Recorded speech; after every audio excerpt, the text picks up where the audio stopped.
কি ব্যাপার ঠাকুরমশাই, হঠাৎ করে এমন সময় জরুরি তলব? সময় তখন সকাল 11টা। কিশোরীকে গিয়ে ওর মেসের থেকে ডেকে আনে তারানাথের এক গুণমুগ্ধ ভক্ত এবং তার প্রতিবেশী হরনাথ বৈরাগী। নামটা শুনে ভার্ভার্তিক মনে হলেও তার বয়স কিন্তু আমাদের থেকেও ছোট, অর্থাৎ ওই বছর 24 কি 25-এর মতন। তারানাথ নিছক মজা পাওয়ার সুবাদেই তাকে গোটা নাম ধরেই ডাকে, এবং হরনাথ তারানাথকে দাদু হওয়ার সুবাদে কৌতুকের আমেজে জটা বুড়ো বলে ডাকে। সে যাই হোক, কিশোরীকে আমি দেখতে পেলাম ট্রামের থেকে। দেখলাম হরনাথের পিছু করতে করতে বেশ দ্রুত হেঁটে চলেছে মটলেনের মোড়টার দিকে। আমি তখনই ট্রাম থেকে নেমে ছুটে এসে তার সঙ্গী হয়েছি এবং তারানাথের জরুরি তলবের ব্যাপারে জানতে পেরেছি। হরনাথ নিজের বাড়িতে চলে গেছে কোনো ফেলে রাখা কাজ সম্পূর্ণ করতে, আর আমরা দুজন এসে চেয়ার দখল করে রয়েছি তারানাথের বৈঠক ঘরে, তার তক্তপোষের সামনে। কিশোরীর প্রশ্ন শুনে তারানাথ বলল, তোমার গোপালনগরে এক মেসোমশাইয়ের বাড়ি আছে না?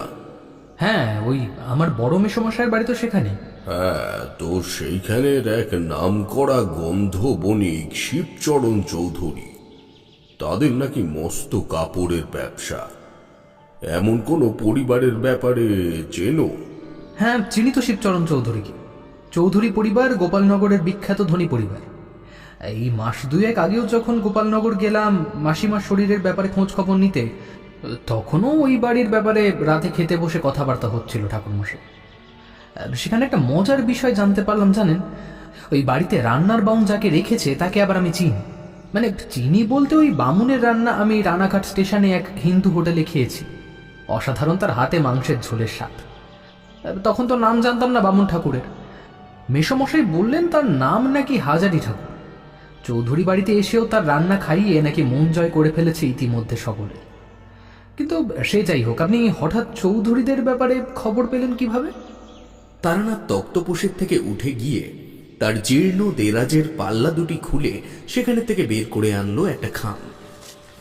সেটি আমার হাতে চালান করতেই আমি খামটির ভেতর থেকে বের করলাম একটি চিরকুট।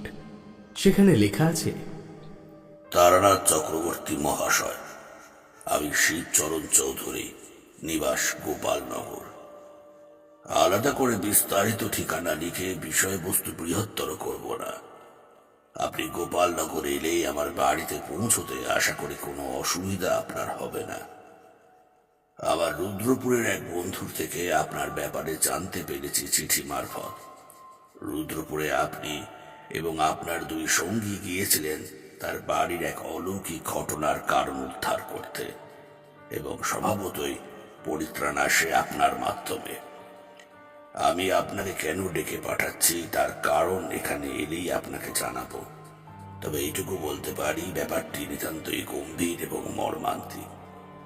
আপনার দক্ষিণা অথবা আপনাদের পথ খরচ বাবদ কিছু অর্থ পাঠালাম।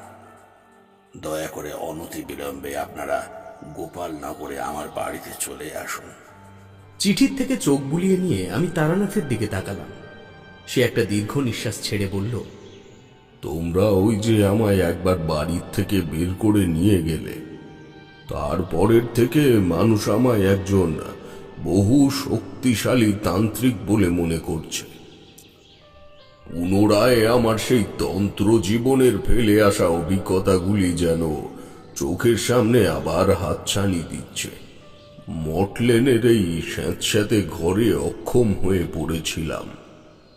মাঝে মাঝে দুই একটা হাত দেখে কোষ্টি করে পয়সা উপার্জন করছিলাম, সেটাই বোধহয় ভালো ছিল। হে, এসবের মধ্যে জড়িয়ে পড়ে এই বৃদ্ধ বয়সে আবার কোন বিপদ ডেকে আনছি কে জানে।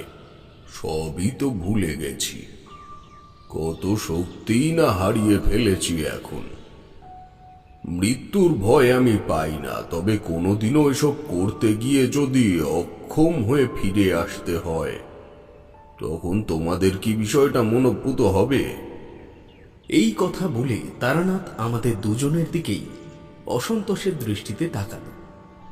আমি কিশোরী নীরবভাবে কিছুক্ষণ চোখ চাওয়াচাই করবার পর নিচু গলায় বললাম, জানি না কথাটা বলা উচিত হচ্ছে কিনা, তবুও বলছি ঠাকুরমশাই।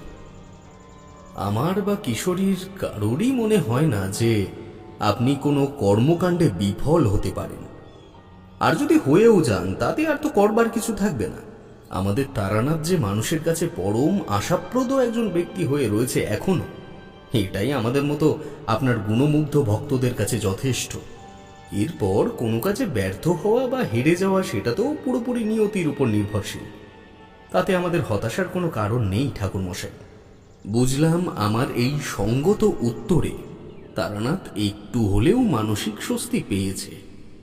তক্তপোষের উপরে বসে বলল, তাহলে বলো তোমরা যাবে কি না? যদি যেতে চাও তাহলে আজই বেরিয়ে পড়ব, আর যদি তোমরা না যেতে চাও তবে আমার একাই যেতে হবে। গুরুর আদেশ আছে, মানুষের বিপদের কথা জানতে পেরে তৎক্ষণাৎ অগ্রসর না হলে নিজের সাধনার ফল ধ্বংস হয়ে যায়। আমি পা বাড়িয়েই ছিলাম। কিশোরীর দিকে তাকাতেই সে বলল, ঠাকুরমশাই, আমি তো তৈরি আছি। এই মুহূর্তে আমার বিশেষ কোনো কাজ নেই, তবে দিন দুয়েকের মধ্যে কিছু উপায় যদি না হয় তবে ফিরে আসব। কারণ মঙ্গলবারে আমার একটা জায়গায় যাওয়ার আছে।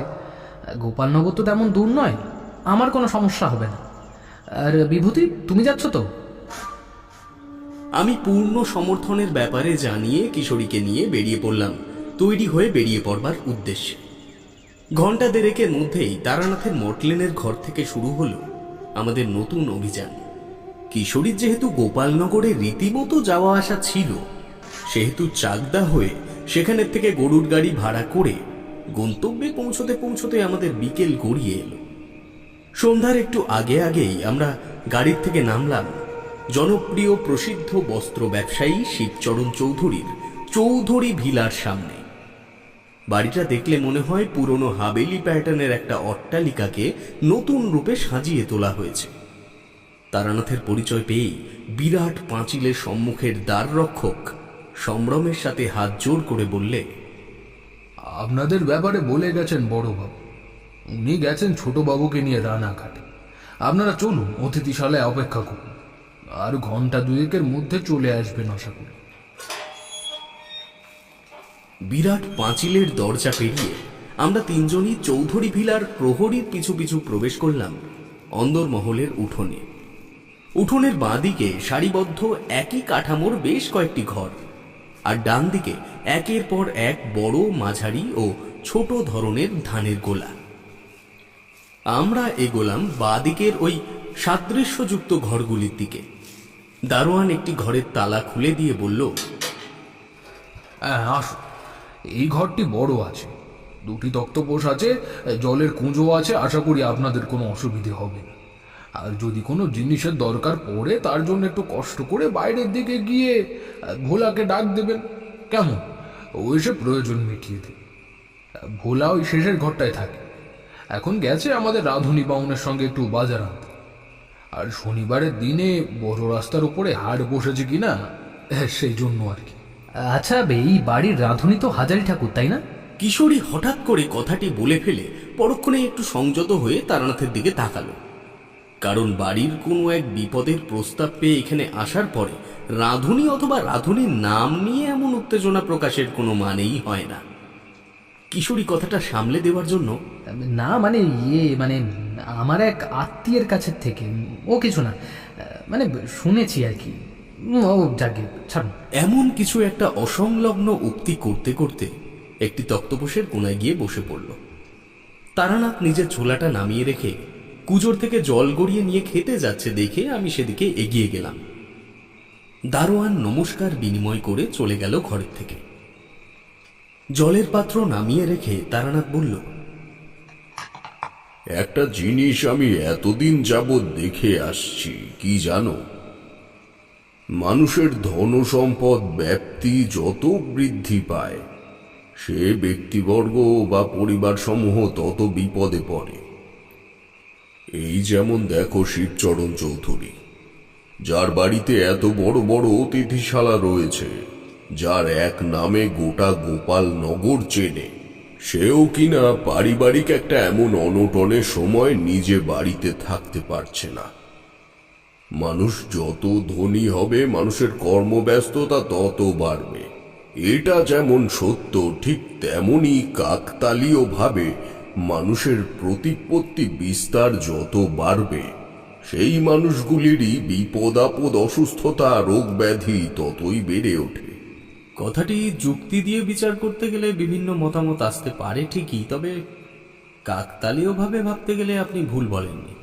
বড় বড় মানুষদের জীবন ইতিহাসেই বিভিন্ন রকমের নিষ্ঠুর সত্যতা, লালসা বা ভোগের বাসনা লুকিয়ে থাকে। গরিব মানুষেরাও সব চিন্তা ভাবনার মধ্যেও আনে না। যাই হোক ঠাকুরমশাই, আপনি বসুন। কিশোরী, চলো একটু বাইরের দিকটা ঘুরে আসি। বুঝেছি, বেশ বেশ, যাও যাও। তারানাথের এই হাসিটা যতটা স্বস্তিদায়ক ততটাই আমাদের লজ্জার কারণও বটে। ও জানে আমি এই বাইরে যাওয়ার ছুঁতোটেই খুঁজছি একটু সিগারেট সেবনের জন্য। কিশোরীও এই অবকাশের অপেক্ষাতেই ছিল। আমার প্রস্তাব পাওয়া মাত্রই ঝটপট দাঁড়িয়ে পড়ে বলল, হ্যাঁ চলো, একটু মুক্ত গগনে চেতনাকে মগ্ন করার চেষ্টা করি। মাথাটা একেবারে ধরে গেছে ওই গরুর গাড়ির ম্যাচম্যাচানিতে। আমরা দুজন বেরিয়ে পাঁচিলের বড় দরজার থেকে বাইরের দিকটায় এলাম। দারোয়ান আমাদের দেখে মৃদু সৌজন্যতার হাসি হাসল। দিনের আলো তখন একেবারে ফুরিয়ে আসার জোগাড়। আমি ও কিশোরী বাড়ির থেকে খানিকটা দূরে গিয়ে একটা ছাতিম গাছতলায় দাঁড়িয়ে দুটি কাঁচি সিগারেট ধরালাম। কিশোরী বলল তার মেসোমশাইয়ের বাড়ি এই চৌধুরী ভিলার থেকে বেশ খানিকটাই দূরে, মোটামুটি দুটি ছোট গ্রাম পার করে যেতে হয় সেখানে। কিশোরী বাড়িটাকে খুঁটিয়ে দেখতে দেখতে হঠাৎ বলল, বুঝলে ভায়া, কিছু কিছু বাড়ি যেন দেখলে বোঝা যায় যে সেই বাড়িতে সবকিছু যেন ঠিক থেকেও কিছু ঠিক নেই। ব্যাপারটা তো চোখের সামনে থেকেও চোখের আড়ালে হয়ে যায়। এই বাড়িটা তো লক্ষ্য করে দেখো, তেমন একটা ব্যাপার কিন্তু আছে। আমি ওর কথা শুনে সিগারেটের শেষ অংশ ছুঁড়ে ফেলে বিরাট অট্টালিকার দিকে দৃষ্টি ফেলতে যাব, এমন সময় রাস্তার ধুলো উড়িয়ে সশব্দে পাঁচিলের মূল ফটকের সামনে এসে দাঁড়ালো একটা বিলাসবহুল কোম্পানির মোটর গাড়ি।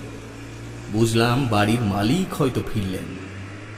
একবার ভাবলাম এগিয়ে যাই তাড়াতাড়ি, তারপর ভাবলাম তারানাথের আগেই আমরা দুজন পরিচয় সেরে ফেললে সেটা সঙ্গত ব্যাপার হবে না। কাজেই কিছুক্ষণ অপেক্ষা করলাম গাছতলায় দাঁড়িয়ে। দেখলাম একজন উঁচু লম্বা ভদ্রলোক গাড়ির চালককে সঙ্গে নিয়ে ধরাধরি করে সাদা কাপড়ে মুড়ে রাখা একটা ছোট মানুষকে গাড়ির পেছনের আসন থেকে নামিয়ে আনছেন। অবস্থা দেখলে বোঝা যায় পেছনের ব্যক্তির উঠে দাঁড়ানোর ক্ষমতা নেই, অথবা সে মারাত্মকভাবে অসুস্থ। দারোয়ান পর্যন্ত তাদের সঙ্গে এসে হাত লাগালো পরক্ষণেই।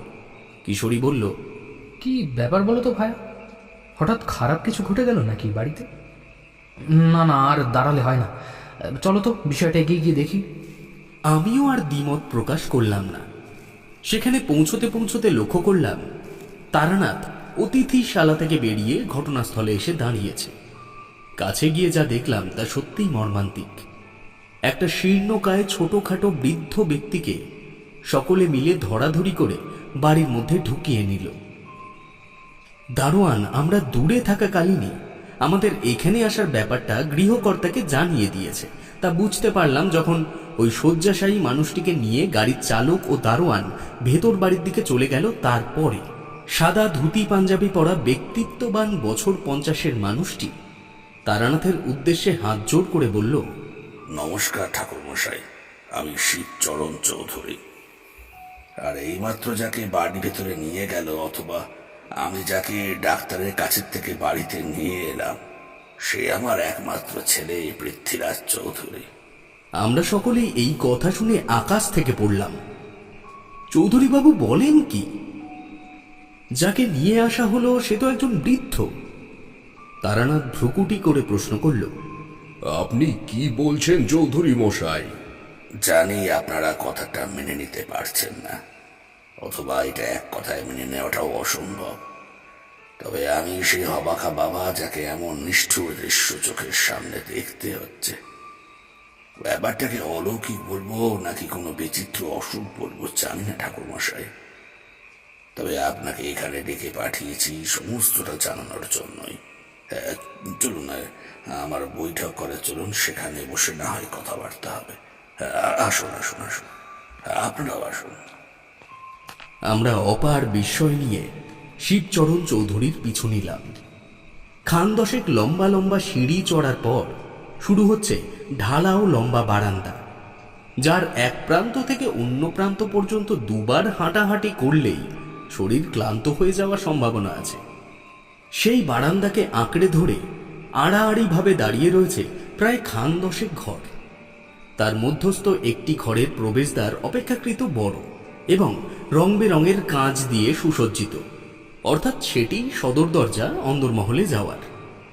ওই দরজার থেকে যখন আমরা প্রবেশ করছি তখন আমাদের পূর্ব পরিচিত দারোয়ান এবং চৌধুরী বাবুর গাড়ির চালক তার ছেলেকে যথাস্থানে রেখে ফিরে আসছে এদিকে। তাদের উদ্দেশ্য করে শিবচরণ বাবু বললেন, হাজারি ঠাকুর আর ভোলাদা বাজার থেকে ফিরেছে? দারোয়ান জবাব দিল, আমি দেখছি বড়বাবু। হ্যাঁ দেখো, আর যদি না ফিরে থাকে তবে ফিরলেই এনাদের চা জল খাবারের ব্যবস্থা করতে বলবে। অনেক দূর থেকে এসেছেন ওরা সকালে। আর রাতের খাবারের ব্যাপারটাও ঠাকুরকে জানিয়ে দিও। কর্মচারী দুজনেই নিঃশব্দে ইতিবাচক মাথা নেড়ে চলে গেল বাইরের প্রাঙ্গণের দিকে। আমরা সদর দরজা থেকে প্রবেশ করে প্রথমেই যে বিরাট ঘরের মধ্যে এসে পড়লাম সেটিই চৌধুরী ভিলার বৈঠক ঘর। মধ্য চূড়ায় শোভা পাচ্ছে বিরাট একটা ঝাড়বাতি এবং সেই ঝাড়বাতির চারিদিক দিয়ে অঙ্কিত রয়েছে নানা ধরনের পটু হাতের কলকা। ঘরটির দুই পাশের থেকেই উঠে গেছে ওপর তলায় যাওয়ার সিঁড়ি। সেখানেও দেখলাম চারিদিক মিলিয়ে প্রায় ৬-৭টা ঘর তো আছেই। আমরা সকলে বৈঠক ঘরের মাঝেই ঝাড়বাতির তলায় পাতা শৌখিন এক সেট গদি পাতা চেয়ারের চারিদিকে ছড়িয়ে বসলাম।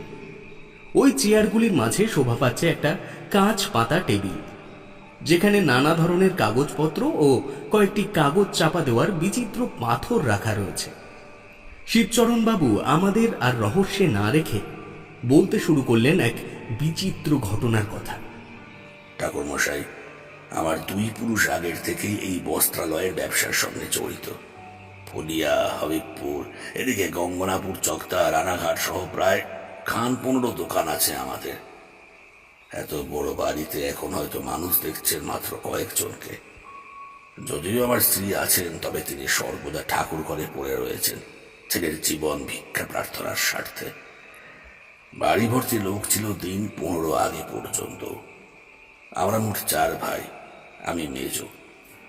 বড় দাদার 2 ছেলের বিয়ে হয়ে গেছে, তাদের মধ্যে একজনের সদ্য কন্যা সন্তানও হয়েছে।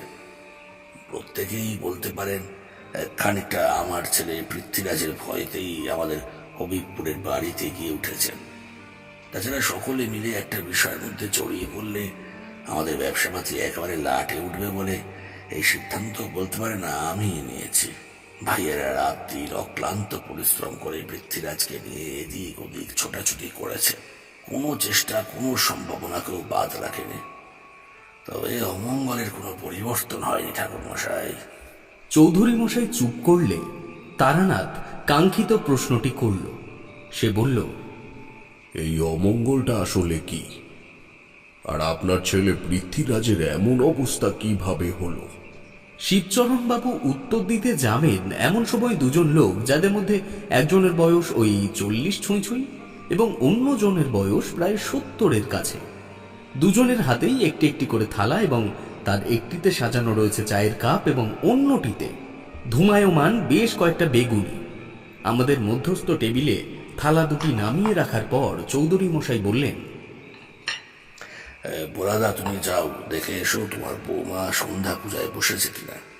তাকে জানিয়ে দিও আমি বৈঠক ঘরে ঠাকুর মশাইদের সঙ্গে একটু ব্যস্ত আছি, তাই আজ আর পুজোর ঘরে যেতে পারবো না। ঠিক আছে বাবা, তোমরা বসো, আমি বৌমাকে গিয়ে জানিয়ে আসছি।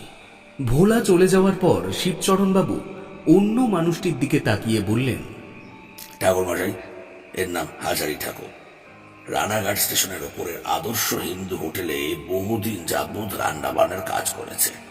এখন আমার বাড়ির সকলে রান্না বান্না তার হাতেই হয়। ওই প্রথম ব্যাপারটা লক্ষ্য করে ঠাকুর মশাই। ব্যাপারটা শুরু হয়েছিল আমাদের হ্যাঁসির ঘর থেকে। হাজারি ঠাকুর, তুমি নিজের মুখেই বলো না কি শুরু হয়েছে প্রথম প্রথম। হাজারি ঠাকুর লোকটি যে কতটা নিরীহ চেহারার অধিকারী তা বর্ণনা করার ক্ষমতা আমার নেই। মানুষটি 2 হাত দিয়ে তার কাঁধে ঝোলানো গামছাটা মুঠো করে ধরেছিল। মনিবের নির্দেশে সেই গামছা মুষ্ঠিত হাত দুটি কপালের ওপরে তুলে আমাদের নমস্কার জানালো। তারপর মৃদু গলায় বলল, আগে বাবুরা, আমি রান্না বান্নার কাজে আমার কম বেশি অভিজ্ঞতা আছে। এই দিনে যেমন 10-15 জনা রান্না করি, ঠিক তেমনি আমি একই দিনে শত শত মানুষের খাবারও এক হাতে আগে বানিয়েছি। আমার একটা আন্দাজ তো আছে যে চাল ফুটে ভাত হতে কতক্ষণ সময় লাগে। প্রথম প্রথম এখানে সবই ঠিকই ছিল, তবে যেদিন ঘটনাটা নজরে এলো সেদিন বাড়ির সকলকে দুপুরের খাবার দেওয়ার সময় হয়েছে। আমি হাঁড়িতে ভাত চাপাই, বাকি তরকারিগুলো তৈরি করছি। কি বলবো ঠাকুরমশাই, সমস্ত তরকারি রান্না হয়ে যাওয়ার পরেও ভাতের হাঁড়িতে ফুটন্ত চালগুলো ঠিক আগের মতোই রয়ে গেল, যেমনটাই ভাত চাপিয়েছিলাম। বাড়ির গিন্নিমা থেকে শুরু করে প্রত্যেকে কি ব্যাপারটা দেখছে। সেদিন ভাত হলো প্রায় 3 ঘন্টা পরে ঠাকুরমশাই। আর পরের দিন থেকে একে একে প্রতিদিন একটা একটা করে যে কোনো পদের খাবার তৈরি হতে ঘন্টার পর ঘন্টা সময় লাগতে শুরু করলো। এই কারণে তা হচ্ছে বুঝে উঠতে আমরা কেউ পারলাম না। এক সময় ব্যাপারটা গা সওয়া হয়ে আসতে লাগলো, কিন্তু সে সময় পৃথ্বীরাজ বাবুর সঙ্গে শুরু হলো নতুন এক উপসর্গ। কর্তা বাবু সে কথা ভালো বলতে পারবে। আমরা ইতিমধ্যে বিস্ময়ের সব সীমা অতিক্রম করে গেছি। হাজারি ঠাকুর শিবচরণ বাবুর দিকে তাকিয়ে চুপ করে গেল। তারানাথ কিছুক্ষণ চোখ বুজে কিছু ভেবে নিয়ে চৌধুরী মশাইকে বলল, চৌধুরী মশাই বলুন, আপনার ছেলের মধ্যে প্রথম কি উপসর্গ দেখতে পেলেন? আসলে প্রথম যে ব্যাপারটা পৃথ্বীরাজের সঙ্গে ঘটে তা একটা স্বপ্ন ঠাকুরমশাই। প্রতিদিনই নাকি আমার ছেলেটা তার মাকে জানাচ্ছিল যে সে নাকি রোজ একই স্বপ্ন প্রতি রাতে দেখছে।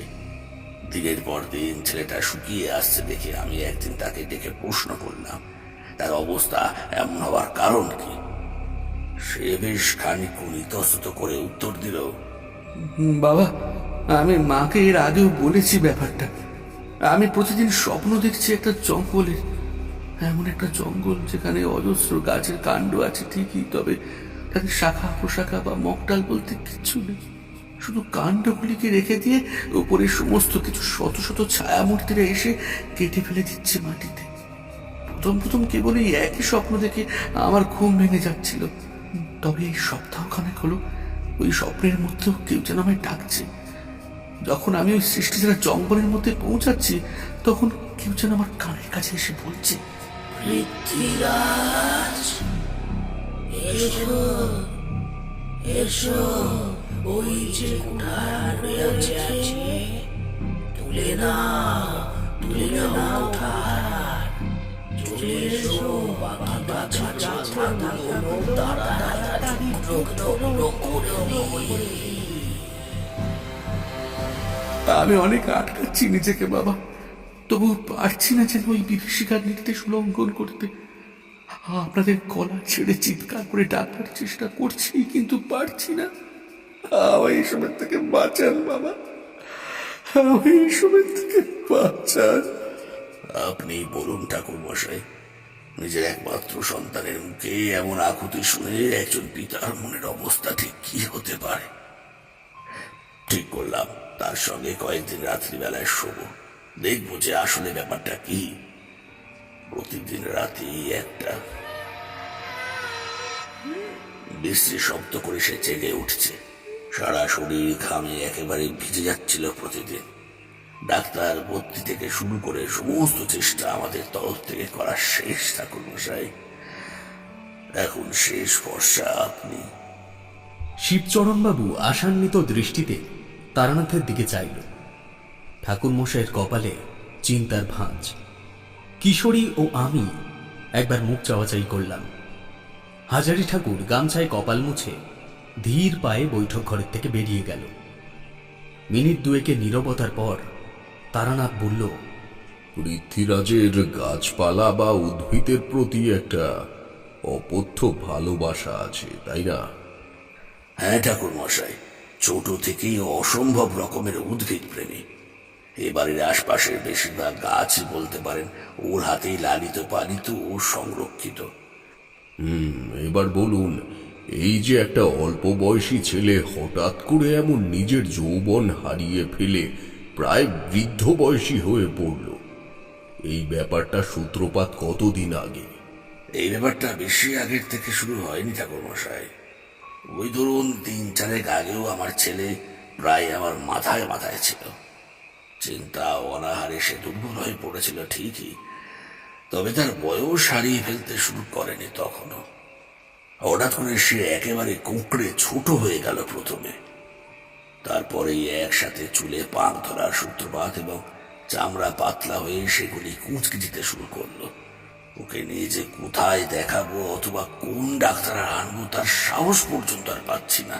এই কথা আসলেও কি কেউ বিশ্বাস করবে?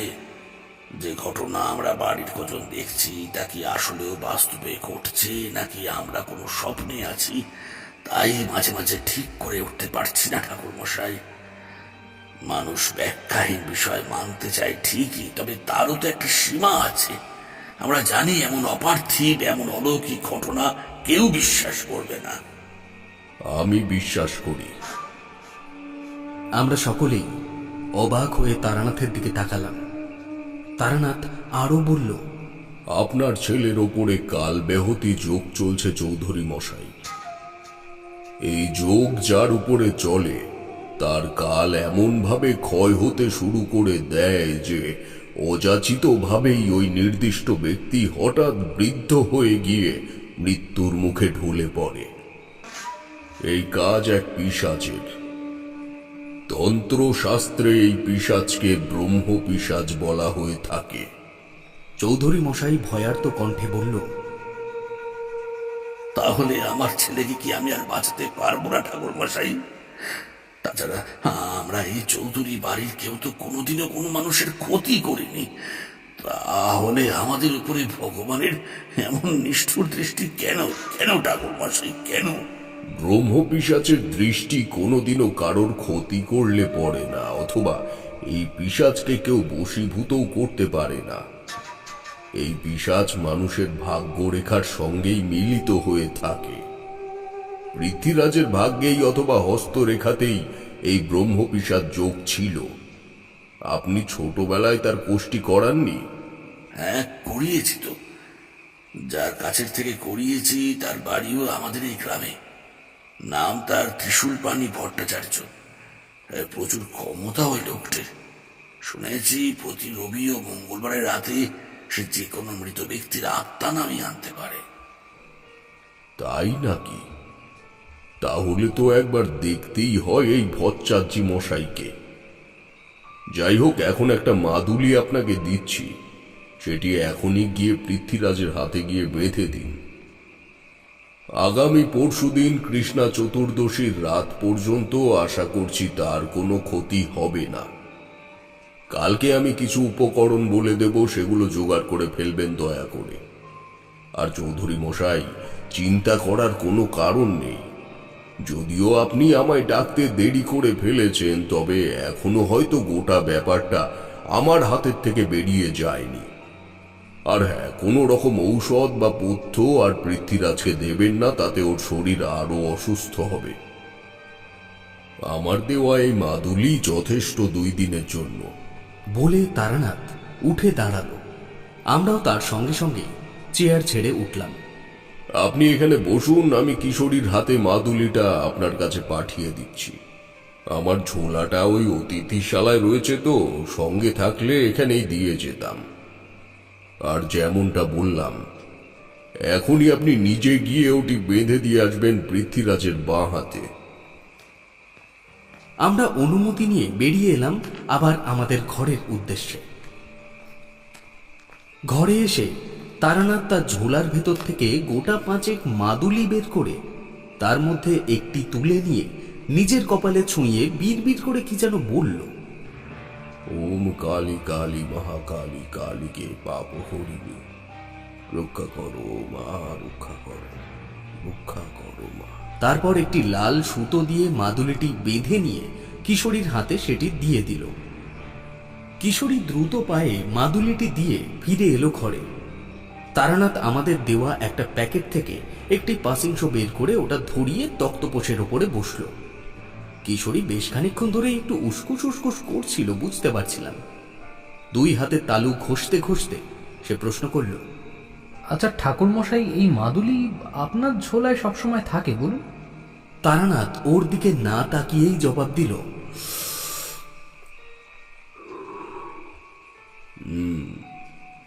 আগে থাকতো না, তবে কলকাতায় আসার পর থেকে রাখি।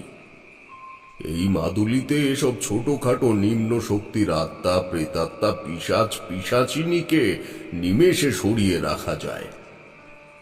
এই প্রথম নয়, এর আগেও বহু মানুষকে দিয়েছি এই মাদুলি। আপনি এমন অলৌকিক ক্ষমতা সম্পন্ন একটা পিশাচকে এভাবে মামুলি ভেবে নিচ্ছেন কিভাবে? আমি তারানাথ তান্ত্রিক, পিশাচ সিদ্ধ মহাসাধিকা মাতু পাগলি আমার প্রথম তন্ত্রগুরু। এই সামান্য ব্যাপারগুলি যদি আয়ত্তে নাই রাখতে পারলাম, তবে কি করতে বছরের পর বছর গৃহত্যাগী হয়ে ঘুরে বেরিয়েছি বিশ্বমাতার সন্ধানে বলতে পারো। তবে হ্যাঁ, সব কিছুর একটা সময় আছে। পরিস্থিতি হাতের বাইরে বেরিয়ে গেলে তখন আর কোনো কিছুতেই কিছু করা সম্ভব হয় না। যেমন এই বাড়িতে এসে পৌঁছেছি আমরা একদম শেষ সময়ে। যাক, অবশেষে সব ঠিক মতন করতে পারলেই হলো। তারানাথ আবার ধূমপানে মনোনিবেশ করল। কিশোরী প্রশ্ন করল, কালকের দিনটার তাহলে আমাদের করণীয় কি? কালকে কি বার? কাল তো রবিবার, কেন বলুন তো? ত্রিশূলপাণি ভট্টাচার্য মহাশয় প্রেতাত্মা নামাতে পারেন কি কি বারে মনে আছে? শিবচরণ বাবু বলেন রবি ও মঙ্গল। ও, আপনি তার মানে কালকে প্রেত নামানো দেখতে যাবেন ওই ত্রিশূলপাণি জ্যোতিষীর বাড়িতে? আমি না, তোমরা যাবে। সেসব কালকে বলে দেব। এখন আমায় একটু ভাবতে দাও। যাও, তোমরা যদি চাও একটু বাইরের থেকে ঘুরে এসো, যাও। বুঝলাম তারানাথ কোনো একটা ব্যাপার নিয়ে এখন একান্তে মাথা খাটাতে চাইছে। তাই আমিও কিশোরীকে আর উদ্ধত্ত না করতে দিয়ে হাত ধরে নিয়ে বেরিয়ে পড়লাম বাইরে। চৌধুরী বিলার চারিদিকে অমাবস্যায় মাখা আবছা আকাশে জালের মতো আড়াল করে দাঁড়িয়ে রয়েছে নারকেল গাছের সারি। তাছাড়াও আরো বিভিন্ন ছোট বড় গাছের মেলা তো আছেই। বহু সময় পরে পুনরায় দুজনেই একটু ধূমপানের আমেজ নিলাম। আমরা দুজন উঠোনেই হাঁটাহাঁটি করবার সময় সেই বৃদ্ধ চাকর ভোলা এসে আমাদের জানিয়ে দিয়ে গেল, কর্তামশাই ছোট বাবুর হাতে মাদুলি বেঁধে দিয়েছে। ওনার খিদে নেই, তাই বললেন আপনাদের খাবারটা অতিথিশালায় পাল্টে দিতে। আপনাদের কোনো কিছুর দরকার পড়লে আমায় একটু হাঁক দেবেন। আমি ওই পাশের ঘরটাতেই থাকি, অসুবিধা নেই। আমার সাথে হাজারি ঠাকুরও থাকে, তার ঘুম খুব পাতলা। ও আপনারা একবার ডাক দিলেই ঠিক টের পেয়ে যাবে। ট্রেনের টাইম ধরে ঘুমোতো কিনা সেই কারণে অভ্যাস আছে। আমরা এই খবরটি নিয়ে এসে তারানাথকে দিতে সে বলল, আজ বহুদিন পরে চৌধুরী মশাই একটু শান্তিতে ঘুমোবেন। ওনার চোখে আমার প্রতি গভীর ভরসা ও বিশ্বাস দেখেছি। যাই হোক, সারাদিনের পথশ্রমে আমিও ক্লান্ত। দেখা যাক, যে অন্নকৃত্তিকা লেগেছে তাতে খাবার কখন প্রস্তুত হয় সেটাই প্রশ্নের। অন্নকৃত্তিকা মানে? অন্নকৃত্তিকার কারণেই তো বাড়িতে ভাত অথবা অন্ন প্রস্তুতের সময় তাতে বাধা প্রাপ্তি ঘটছে। ব্রহ্মপিশাচের আগমনের একাধিক ভয়ঙ্কর উপসর্গ আছে, যা ভোগ করতে হয় নির্দিষ্ট বাড়ির গোটা পরিবারকে। যারাই বাড়ির থেকে বেরিয়ে গেছে আপাতত তারা বলতে পারো উপদ্রবের হাতের থেকে রক্ষা পেয়েছে। তার মানে? আর কথা নয়।